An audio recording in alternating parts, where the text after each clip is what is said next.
Bonjour, on est le 15 avril 2020 et toujours chez nous. Alors aujourd'hui, lecture encore d'un album, Mon chagrin éléphant que j'ai réalisé avec Madalena Matosso et aux éditions Thierry Magnier avec une éditrice qui s'appelle Angèle Cambournac.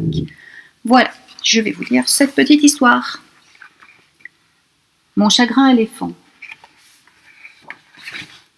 Depuis la mort de ma miette, mon chagrin est grand. Un véritable éléphant. Il me suit partout, tout le temps. Je me souviens très bien de la première fois où je l'ai vu, assis là, à côté de moi. C'était dans la voiture en revenant du cimetière. À l'avant, papa et maman parlaient, sans faire de bruit. Ils chuchotaient des noms de gens, des noms de fleurs, des noms de rien. Jusque-là, pas d'éléphant, tout allait bien.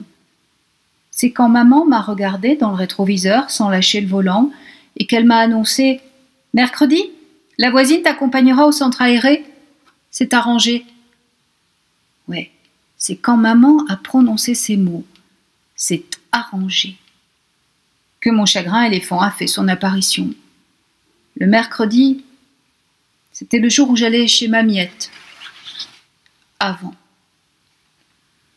Le chagrin éléphant était tranquille, assis, là. Il balançait sa trompe de gauche à droite en marmonnant un air de musique. Je l'ai observé sans bouger. J'ai regardé maman et papa. À l'avant de la voiture, ils n'avaient rien remarqué. J'ai demandé « Qu'est-ce que tu fais là ?» L'éléphant a posé ses yeux aux longs cils sur moi. « Tu connais cet air, une souris verte? Je le retrouve pas. Tu veux bien me chanter ?»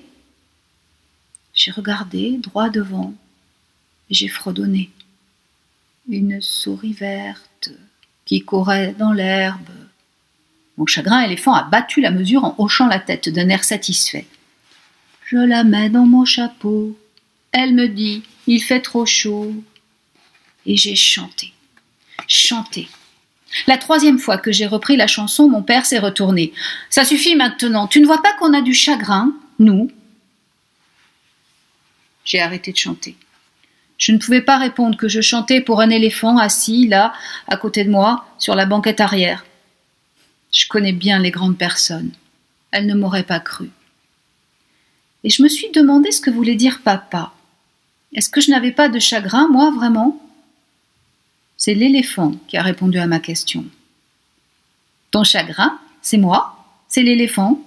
Je suis le chagrin éléphant. Continue de chanter dans ta tête. Je chante avec toi. J'ai chanté en silence. Je la mets dans un tiroir. Elle me dit, il fait trop noir. J'ai pensé à ma miette cachée sous ses fleurs qui allait bientôt faner. Elle n'aurait pas aimé ça, pas du tout. L'éléphant a insisté. J'aurais bien claqué son grand nez qu'il me fiche la paix, mais il a secoué ses grandes oreilles et siffloté pour que je reprenne. Je la mets dans mon soulier, elle me croque le bout du pied. Je la mets dans ma culotte, elle me fait 3 petites crottes. J'ai montré 3 doigts à mon éléphant pour les 3 petites crottes. Il m'a fait un clin d'œil. Je ne savais pas que les éléphants savaient faire des clins d'œil. Depuis, mon chagrin éléphant est là tout le temps avec moi. Je me suis habituée à lui. Quand je suis seule le soir dans mon lit, il me tient compagnie. Il prend toute la place et tire la couette sur lui, alors j'ai un peu froid. Dans la journée, il est encombrant aussi. À la récré, il reste dans mes pas et empêche les autres de s'approcher de moi. Dans la classe, il balaie les conjugaisons d'un coup de trompe et je me trompe.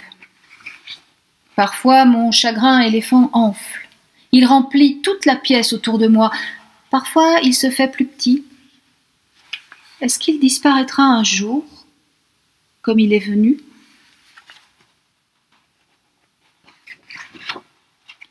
Ma miette disait toujours qu'on trouve les réponses dans les livres. Alors, j'ai ouvert une encyclopédie des animaux. Les éléphants sont de grands mammifères, ils vivent dans la savane ou dans la jungle.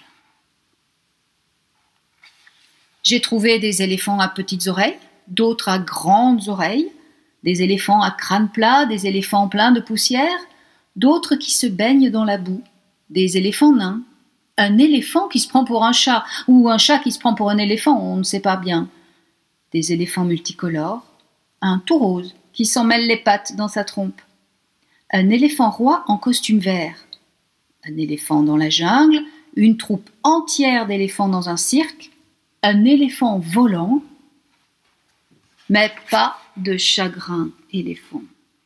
Maman s'est approchée, elle a regardé les images avec moi. « Tu t'intéresses aux éléphants ?» J'ai refermé le livre. « Maman, si tu avais un ami encombrant, tu ferais quoi ?» Elle a réfléchi en mordant sa lèvre comme elle le fait quand elle est embêtée. « Je crois que je lui trouverais un autre endroit où aller, quelque part où il serait bien. »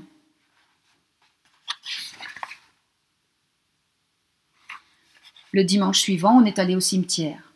J'avais bien préparé mon affaire. Le coffre de la voiture était rempli de bulbes, de graines, de pousses, de quoi faire naître une véritable jungle. Mon chagrin éléphant était là, un peu moins grand que d'habitude, mais imposant tout de même. Quand on a démarré, il m'a demandé de lui chanter « Une souris verte ». Cette fois, j'ai chanté à tue-tête. « Ces messieurs me disent, trempez-la dans l'huile, trempez-la dans l'eau ». Et papa et maman ont chanté avec moi. « Ça fera un escargot, tout chaud ». Le chagrin éléphant a trouvé ça étrange. Il s'est mis à bouder. Je lui ai fait un clin d'œil pour le rassurer. On a planté les bulbes, les graines, les pousses.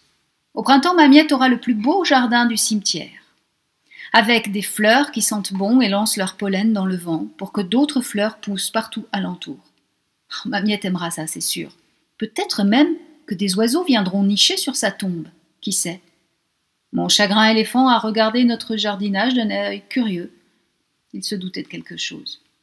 Quand je lui ai murmuré que bientôt il pourrait venir s'installer là, entre les dahlias et les giroflées, il a balancé ses grandes oreilles d'un côté, de l'autre, de sa grande tête d'éléphant. Après ça, mon chagrin éléphant a commencé à rétrécir. Chaque jour, il devient plus petit, moins encombrant. Il disparaît de plus en plus souvent. Je suis sûre qu'il va faire un tour dans les fleurs de ma miette, humer une fraise des bois, un hortensia. Il est devenu si petit. Désormais, il tient au creux de ma main. De temps en temps, il me souffle des souvenirs de ma miette dans l'oreille, ses manies, sa façon de tricher parfois quand elle jouait au dé.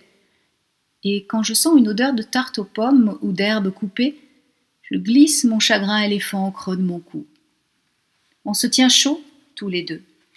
On chantonne une souris verte qui courait dans l'herbe. On pense à ma miette et on aime ça.